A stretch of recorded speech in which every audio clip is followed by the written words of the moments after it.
아이가 있는 집은 아침마다 전쟁입니다. 예, 뭐 유치원이든 어린이집이든 초등학생이든 뭐 고등학생이든 간에 더 아침에 더 자고 싶어하는 아이들하고 또 깨우려고 하는 엄마와의 전쟁입니다. 깨우다 안 되면 엄마가 문 열고 들어가서 이불을 걷어 제치고 엉덩이를 때리면서 그 소리를 바락바락 지르면서 아이를 깨우죠. 엉덩이를 때리면 그때서 얘가 마지 못해 일어납니다. 우리 교회에서 본인이 그래요. 제일 예쁘대요. 본인이 자기가 제일 예쁘대요. 누군지 다 아시죠?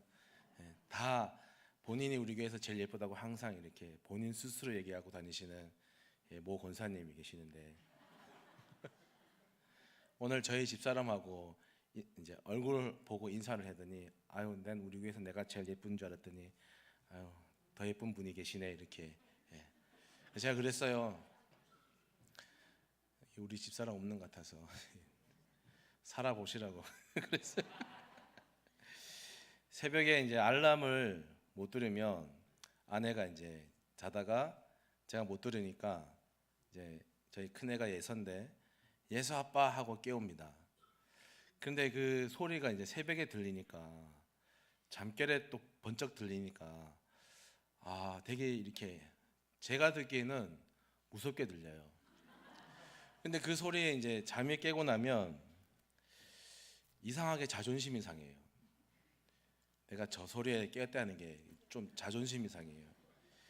그래서 이제 자존심이 상하니까 다음에는 놀라지 말고 아무렇지 않은 듯이 일어나야겠다 하고 있는데, 또 한참 지나서 어느 날 그 소리가 들렸어요.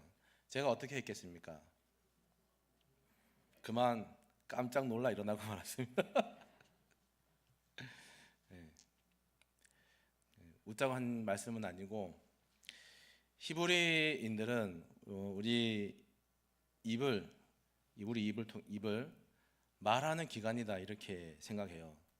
그래서 이야기하고 또 가르치고 그 누군가를 부르고 명령하는 이 모든 것과 관련된 말을 입의 활동이다라고 표현을 하죠. 그리고 이런 표현들을 다른 피조물에는 사용하지 않아요. 사람에게만 적용시켜 사용합니다. 소리하고 말하고 다르죠. 소리는 물질의 어떤 운동으로 인해서 나는 소리죠. 제가 이렇게 마이크를 이렇게 치면 나는 이게 소리라고 한다면은, 말은 사람의 이 구강을 통해서 바람이 통과하면서 나는 소리가 그게 말이에요. 그러니까 말은 어떤 살아있는 존재가 자기 이 목소리를 내는 기관을 바람을 거쳐서 내는, 그러니까 그 말의 뒤에는 그냥 아무것도 없는 게 아니라 그 말 뱉은 말 뒤에는 뭔가 살아있는 소리를 내는 인격적인 실체가 존재한다 하는 게 말에 포함되어 있는 또 다른 특징이고, 그래서 이제 말하고 소리하고 말하는 존재가 있느냐 없느냐에 따라서 좀 다르다 하는 말씀이에요. 열왕기 상에 보면 엘리야가 그 850대 1의 전쟁을 마치고 지쳐서 이렇게 도망와 있는 그때에 하나님이 이렇게 말씀하세요. 여호와께서 이르시되 너는 나가서 여호와 앞에서 산에 서라 하시더니 여호와께서 지나가시는데 여호와 앞에 크고 강한 바람이 산을 가르고 바위를 부수나 바람 가운데에 여호와께서 계시지 아니하며 바람 후에 지진이 있으나 지진 가운데도 여호와께서 계시지 아니하며 또 지진 후에 불이 있으나 불 가운데도 여호와께서 계시지 아니하더니 불 후에 세미한 소리가 있는지라. 엘리야가 듣고 겉옷으로 얼굴을 가리고 나가 굴 어귀의 섬에 소리가 그에게 임하여 이르시되 엘리야야 내가 어찌하여 여기 있느냐 이렇게 하는 말씀의 내용이 나와요. 소리에 하나님 계시는 게 아니라 아주 작은 소리지만, 하나님이 말씀하시는 작은 소리지만 그 말씀 뒤에 하나님께서 계신다는 그런 말씀이죠. 그래서 하나님이 말씀하신다 하는 이 말은 단순히 우리가 보고 있는 이 성경책이나 듣는 뭐 설교나 이런 것들이 뭐 글자도 아니고 기호도 아니고 어떤 뭐 그냥 좀 전에 이게 마이크를 치는 듯 나는 그런 소리가 아니라 이 적혀 있는 말씀이나 선포되는 말씀이나 그 뒤에 누가 있냐면 사실은 인격적인 하나님이 그 말씀 뒤에 계신다 하는 그것이에요. 보이지 않는 하나님이 지금도 말씀하고 계시지만 사실은 태초부터 말씀하고 계셨던 거예요. 태초에 하나님이 천지를 창조하시니라. 하나님이 이르시되 빛이 있으라 하면서 빛과 이외의 여러 가지 것들을 이르시되 하면서 말씀으로 창조하신 그 말씀 뒤에 하나님이 존재하고 계신 거였죠. 태초부터 있던 또 이 말씀이 육신이 되어서 우리 가운데 오셨고, 그리고 무엇라고 말씀하셨냐면 아버지와 내가 하나다. 그리고 우리도 그 안에 하나가 되길 원한다. 그러면서 예수님께서 자신의 말과 자신의 사역이 아니라 아버지의 말과 아버지가 하라고 하는 모든 사역들을 감당한다 하면서 우리 가운데 오셔서 그렇게 말씀하시는 거예요. 말씀은 글자가 아니죠. 이제 우리는 이런 말씀을 들으면 여기 적혀 있는 말씀이든지 들려지는 말씀이든지 말씀은 단순히 그냥 소리도 아니고 글자가 아니다라고 우리는 그렇게 생각해야 돼요. 말씀은 숨어 있는 하나님이 우리가 보고 듣고 느끼도록 드러나는 거예요. 그거를 우리가 보기 전에 우리 1장 1절 말씀 같이 한번 1장 1절 같이 읽어봅니다. 옛적에 선지자들을 통하여 여러 부분과 여러 모양으로 우리 조상들에게 말씀하신, 하나님이 조상들을 통해서 여기 보면 여러 부분과 여러 모양으로 계속 우리 가운데 말씀하고 계시는 거예요. 이 하나님이 자기를 우리에게 보여주시는 그것을 뭐라 그러냐면 계시라고 그런 거죠. 계시는 우리가 발견할 수 있는 게 아니에요. 계시의 의미를 설명하면은 하나님이 커튼 뒤에 이렇게 숨어 계시는데 하나님이 그 커튼을 우리가 쫙 열어서 볼 수 있는 게 아니라 하나님이 그 커튼을 본인이 열고 그 커튼 뒤에 계신 자신을 우리에게 확 이렇게 보여주실 때 그때 우리는 사랑의 하나님이구나, 자비의 하나님이구나, 용서와 심판의 하나님이구나, 어떨 때는 우리와 지금도 임마누엘 하시는 하나님이구나 하는 것을 하나님이 이렇게 열어서 보여줄 때 그때 우리는 알 수 있는 거예요. 이게 유명한 신학자 칼 바르트라고 하는 신학자가 주장하는 내용이에요. 그래서 그 신학자가 하나님이 우리에게 자기를 보여주시는 방법, 계시 방법이 세 가지가 있는데 그게 뭐냐면은 첫 번째가 제가 이렇게 지금 말하고 있는 설교, 선포된 말씀, 설교가 있고, 여기 우리가 늘 갖고 다니는 기록된 말씀, 성서가 있고, 그리고 계시된 말씀 누구냐면 예수님이죠. 이 세 가지 방법을 통해서 지금 계속 우리 가운데 하나님이 말씀하고 있다 하는 말씀이죠. 그래서 계시는 하나님이 숨어 계신 하나님이 드러나는 것이고, 숨어 계신 하나님이 우리에게 말씀하신다는 것이고, 숨어 계신 하나님이 늘 우리 가운데 계신다 하는 그런 것들을 보여주는 징표예요. 징표. 태초에 말씀이 계시니라. 이 말씀이 하나님과 함께 계셨으니 이 말씀은 곧 하나님이시라. 그가 태초에 하나님과 함께 계셨고 이 말씀이 육신이 되어 우리 가운데 거하심에 우리가 그의 영광을 보니 아버지의 독생자의 영광이요. 요한복음 1장에 나오는 내용이에요. 보이지 않는 하나님이 육화가 된 거죠. 육체를 입은 거죠. 그게 육체를 입어서 보이지 않는 하나님이 볼 수 있는 예수님으로 오셔서 우리로 하여금 보게 하고 느끼게 하고 우리와 함께 하신 거예요. 그게 성육신이잖아요. 오늘 이 히브리서 2장에도 보니까 이런 말씀이 있어요. 하나님도 표적들과 기사들과 여러 가지 능력과 및 자기의 뜻을 따라 성령이 나누어 주신 것으로서 그들과 함께 증언하셨다. 이렇게 말씀이 있어요. 예수님이 또 다른, 그러니까 예수님이 이 땅에 보이지 않는 하나님이 말씀으로 이 땅 가운데 육신이 되어서 오셨고, 그 예수님께서 다시 승천하셔서 아버지께로 가신 이후에 또 다른 보혜사를 우리에게 주셨고, 그리고 우리로 하여금 성령과 함께 성령이 우리에게 하나님을 뜻을, 하나님이 어떤 분이신지, 무엇을 원하시는지 이 모든 것들을 성령을 통해서 깨닫게 하시는 역사를 지금도 하고 계시는 거고, 그 하나님이 우리가 믿는 하나님이고 우리의 소망인 줄 믿습니다. 하나님은 아브라함도 그렇고 모세, 사무엘, 구약을 거쳐서 신약, 중세 시대를 거쳐서 오늘까지 이르를 현재에도 계속해서 여러 가지 방법들로 말씀하시는 거예요. 때로는 나의 영혼아 잠잠히 하나님만 바라라, 내 구원이 그에게서 나오는구나 하는, 그렇게 힘들거나 조용한 가운데서, 침묵 가운데서 기도할 때도 하나님이 그 나름대로 그 기도하는 사람의 마음에 하나님이 뭐라고 말씀하신지를 또 말씀하고 깨닫게 해주시는 거죠.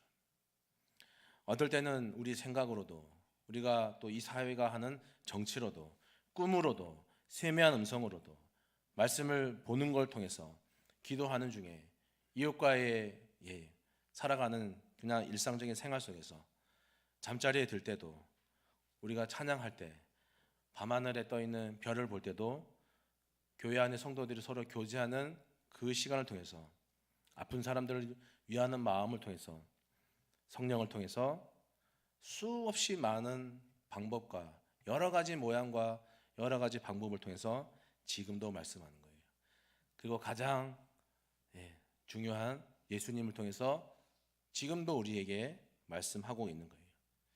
귀 있는 자들아 성령이 교회들에게 하는 말씀을 들으라 하면서 듣는 귀를 가지고 하나님이 그 말씀하시는 기록된 말씀, 선포되는 말씀, 성경에 계시하시는 예수님의 그 뒤에서 계시는 하나님을 우리로 하여금 더 소망으로 삼고 살아가도록 계속해서 말씀하시기 때문에 언제 말씀하셨어요? 라고 우리가 핑계하면 안 되고 핑계할 수도 없는 겁니다. 히브리인들은 이런 말씀을 읽거나 들을 때 이게 글자도 아니고 어떤 소리도 아니고 울림도 아니라 보이지 않는 하나님이, 그러나 실제 하시는 하나님이 지금 이런 말씀을 하고 계시는구나 라고 생각했던 거예요. 하나님은 올해도 말씀하시겠죠? 대답을 안 해요. 제가 항상 말씀하잖아요. 이게 여기 보니까 제가 대답을 하면 다음으로 넘어간다. 항상 이렇게 써 있는데 저는 그렇게 보여요. 하나님은 올해도 여전히 똑같이 우리에게 말씀하고 있어요. 우리가 그걸 좀 듣는 마음을 좀 가졌으면 좋겠습니다.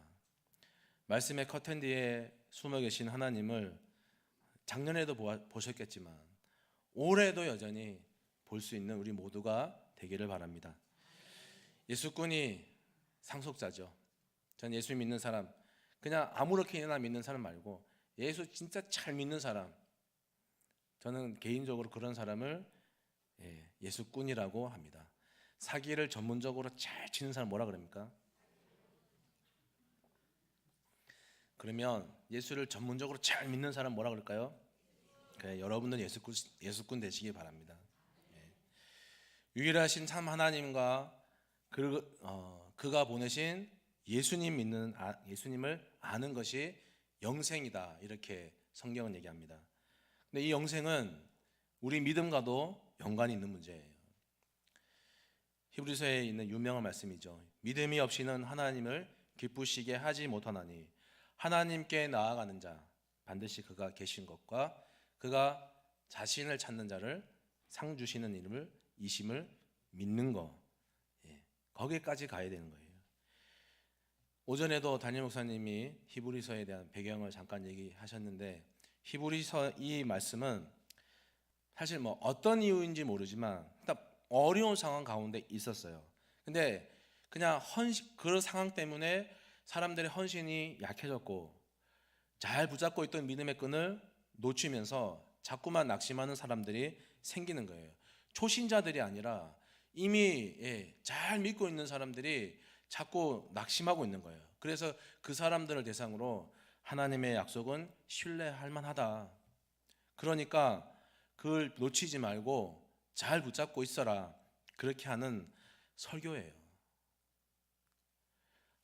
아브라함을 불러내서 그를 본토 아비집을 떠나게 하고 그러면서 복의 근원이 되게 하셨던 그 하나님, 모세를 불러서 출애굽의 지도자로 삼으셔서 하나님의 구원의 그렇게 하셨던 하나님, 이 하나님의 그 아브라함이나 모세나 이런 사람들 통해서 하나님이 민족을 구원해 나가시는 그 연결고리들을, 그 연결고리의 가장 끝에 있는 예수님, 그 예수님 놓치지 말고 꼭 붙잡고 있어라 하는 설교였던 거예요.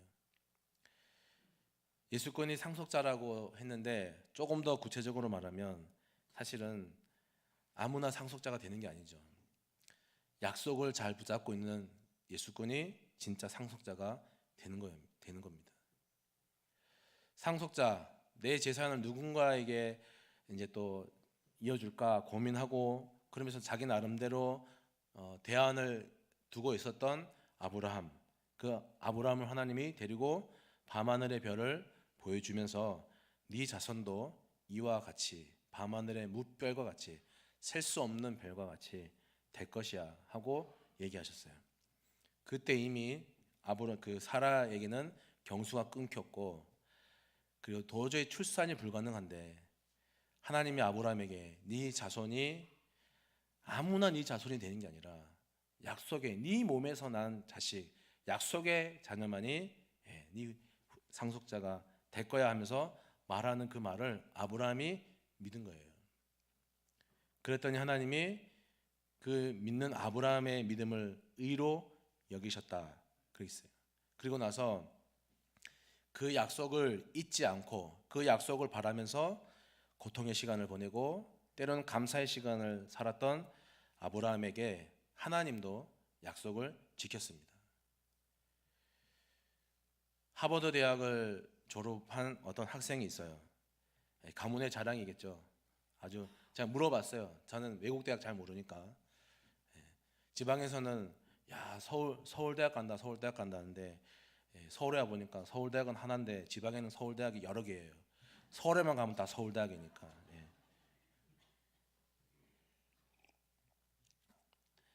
근데 이 학생의 가문이 이 학생을 하버드에 보낼 만큼 경제력도 되지 않았고, 특히 부모님들도 가방끈이 짧았고 영어 한마디 못할 소통이 안 되는 그런 부모님들이었지만, 이 자녀의 꿈을 이루기 위해서 외국으로 이민을 가자 결정한 거예요. 이민 가서 열심히 부모님들이 돈을 벌어서 학비를 충당했고, 근데 그 와중에 아버지는 이 자기 자녀가 지적인 호기심을 잃지 않도록 하기 위해서 계속 그렇게 옆에서 도움을 줬고, 엄마는 또 자기 자녀가 자신감을 잃을까 봐 옆에서 열심히 도왔습니다. 그리고 이 아이가 하버드 대학을 졸업할 수 있도록 간절히 기도했습니다.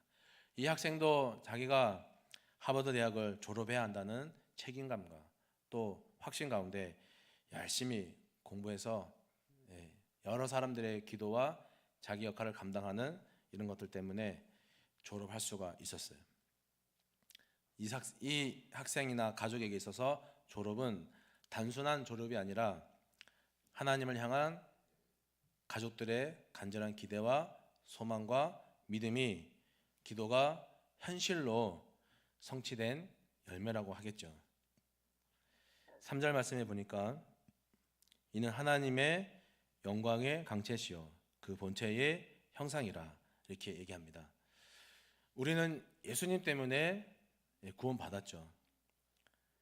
그런데 눈에 보이는 것이 희망이 아닌 거예요. 우리가 예수님 때문에 구원받고 예수님 때문에 희망을 가지고 소망을 품고, 오늘 제목도 예수님 우리들의 밝은 빛이라, 밝은 소망이라 하지만 예수님이 눈에 보이기 때문에 우리가 소망을 갖는 게 아니에요. 눈에 보이는 것을 누가 바라겠습니까? 눈에 보이는 거는 그냥 내가 가서 내가 열심히 노력해서 쟁취하면 되는 거죠.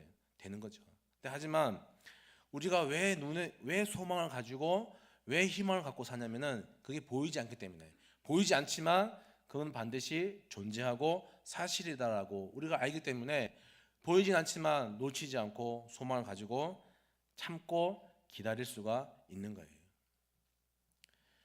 예수님이 이렇게 했어요. 나를 보내신 분은 하나님이다. 근데 사람들이 안 믿어요. 또 이렇게 말했어요. 나를 본 것이 곧 아버지를 본 것이다 라고 했는데 사람들이 안 믿어요. 근데 이건 예수님만 한 게 아니라 그 전에도 계속 얘기했겠죠. 안 믿으니까, 받아들이지 않으니까 하나님도 이걸 알려주고 믿게 하기 위해서, 보여주기 위해서 소망 대신 주님을 우리 가운데 육체로 입고 오시게 한 성육신의 사건을 우리에게 허락하신 게 아닌가, 우리는 그렇게 믿고 또 믿습니다. 태초에 계셨던 말씀, 이 말씀 예수님 우리로 알게 하고 더욱 믿게 하기 위해서 육신이 되어 이 땅에 오셨고, 지금은 또 성령으로 우리와 늘 함께 하고 계십니다. 이 소망 되신 예수님 꼭 붙잡는, 놓치지 않는 2019년 한 해 믿음의 사람들 될 수 있기를 간절히 바랍니다. 마지막으로 예수님이 우리의 정말 소망이에요. 4절에서 14절까지 쭉 읽어보시면 천사 이야기가 다 나옵니다. 근데 천사 이야기가 11절에 걸쳐서 나오는데 사실 히브리서의 관심은 천사가 아니에요. 뭐예요? 또 얘기할까요? 대답을 해야 넘어간다니까요. 참네 진짜. 예수님이죠, 예수님. 여러분 아무리 교회 봉사 많이 하고 신앙 좋은 것 같아도 예수님 말 안 하면 말짱 꽝이에요. 봉사 뭐 많이 하면 뭐예요? 봉사 뒤에 힘들어하는데 그럼 누가 위로해 줄 거예요?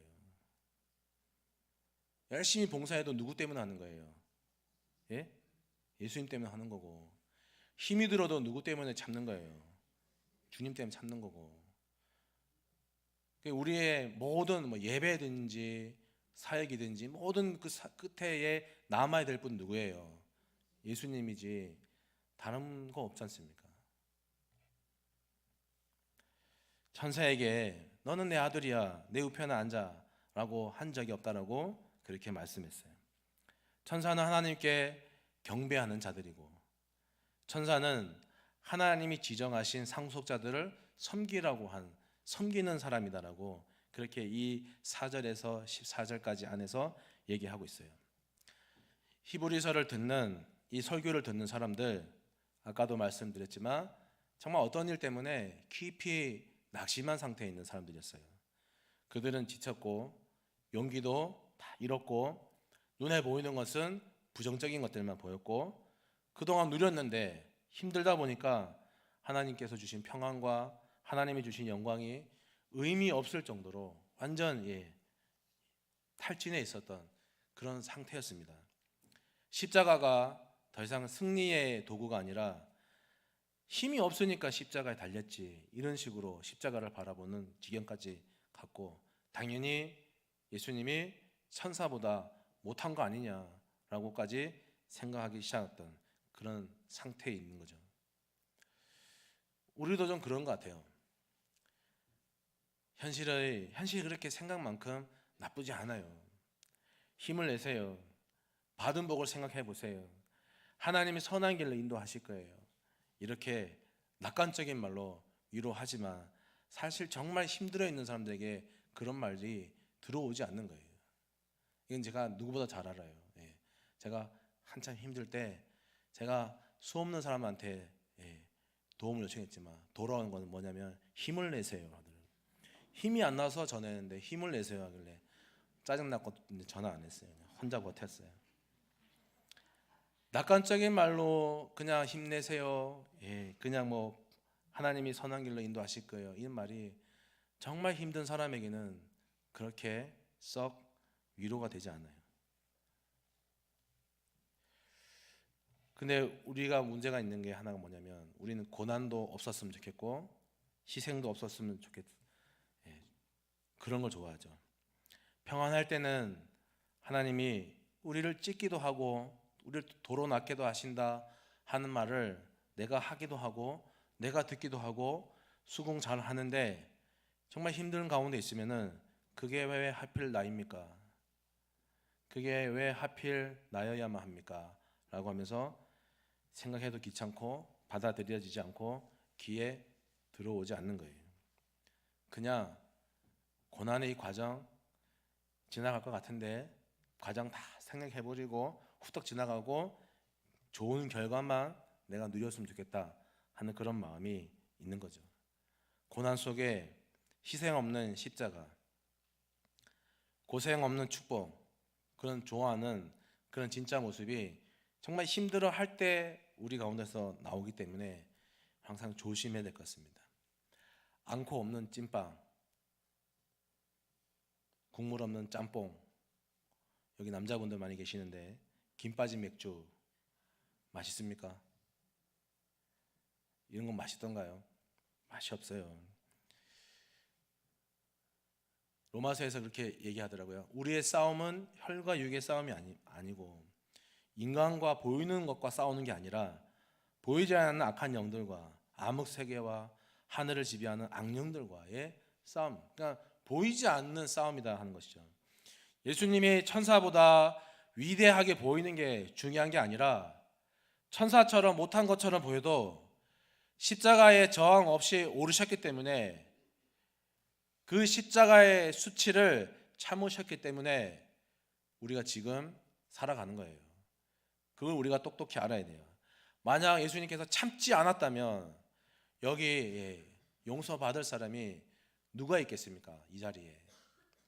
십자가에서 수치를 참고 능력을 발휘할 수 있었지만 하지 않고 저항 한 번 없이, 그게 우리가 믿음 없는 눈으로 보면 힘이 없으니까 십자가에 달린 것이지 천사보다 못해도 한참 못하네 라고 볼 수 있지만, 여러분 주님께서 참으셨기에 우리가 살아난 줄 믿습니다. 그리고 우리가 살아갈 때도 네가 참으면 돌아오는 유익이 더 많아라고 주님께서 우리에게 몸소 보여주신 줄 믿습니다. 그래서 믿음이든지 우리가 순종한다 하는지 우리가 늘 보는 십자가라고 한다 하는 이 모든 것들이 다 역설이에요. 보이는 대로 보면은 정말 예수님이 천사보다 못하구나. 저 십자가에 왜 오르셨나? 그냥 한번 팔만 휘저으면은 다 해결될 걸 왜 그렇게 안 하시고 왜 그렇게 참으셨나라고 이해 안 되는 거지만, 그러나 그것을 참으셨을 때 우리는 그 참 뒤에 우리가 겪게 되는 더 위대한 능력을 맛본다는 것이죠. 다 아는, 이 시간 우리가 다 아는 말씀인데 그래도 한번 같이 읽어보도록 하겠습니다. 빌립보서 2장 5절에서 11절 말씀 화면에 있습니다. 화면 보시고 같이 읽겠습니다. 시작.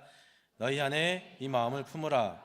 곧 그리스도 예수의 마음이니 그는 근본 하나님의 본체시나 하나님과 동등됨을 취할 것으로 여기지 아니하시고 오히려 자기를 비워 종의 형체를 가지사 사람들과 같이 되셨고 사람의 모양으로 나타나사 자기를 낮추시고 죽기까지 복종하셨으니 곧 십자가에 죽으심이라.